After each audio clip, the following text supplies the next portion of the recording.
seem like the type to love 'em, leave 'em, and disappear right after the song. So give me the night to show you and hold you. Don't leave me out here dancing alone. Halo guys, perkenalkan nama saya Dewi Utari. Saya dari Prodi Biologi Universitas Sosok dan di sini saya akan presentasi tentang molekul penyusun sel dan ikatan yang terjadi. Yang pertama-tama kita akan menjelaskan apa itu sel.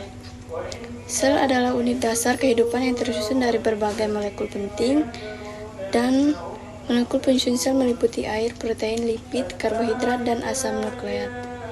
Dan kedua ada molekul penyusun sel. Yang pertama air, protein, lipid, karbohidrat, asam nukleat.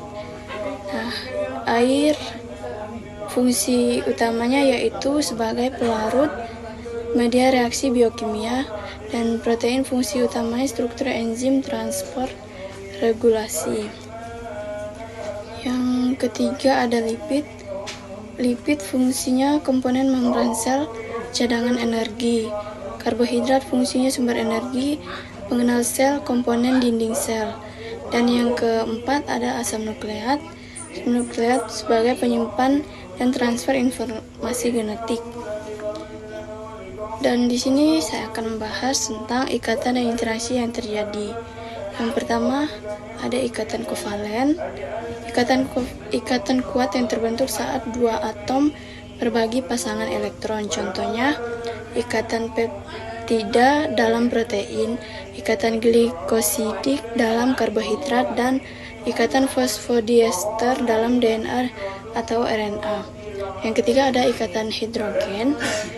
Ikatan lemah yang terjadi antara atom hidrogen yang terikat pada atom elektronegatif O, N atau F dengan atom elektronegatif lainnya. Contohnya ikatan antarbasan hidrogen dalam DNA, interaksi dalam protein sekunder, dan selanjutnya saya akan membagikan atau membahas tentang ikatan ionik. Terjadi akibat tarik menarik antara ion bermuatan positif kation dan negatif anion. Contoh, interaksi antara asam amino bermuatan dalam protein. Selanjutnya, gaya van der Waals, interaksi lemah yang terjadi karena distribusi elektron sementara dalam molekul.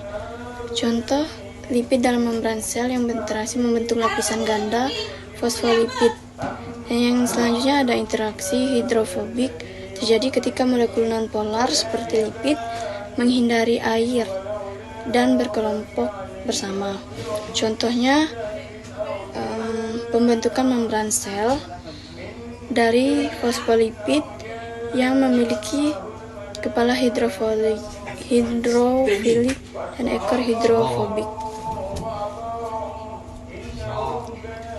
Nah, sekian presentasi dari saya. Kesimpulannya yaitu sel tersusun dari berbagai molekul dan fungsi spesifik. Ikatan kimia yang terjadi memungkinkan stabilitas dan fungsi sel yang optimal. Dan interaksi ini berperan dalam struktur dan dinamika biologis seperti replikasi DNA, sintesis protein, dan komunikasi antar sel. Sekian dari saya, terima kasih.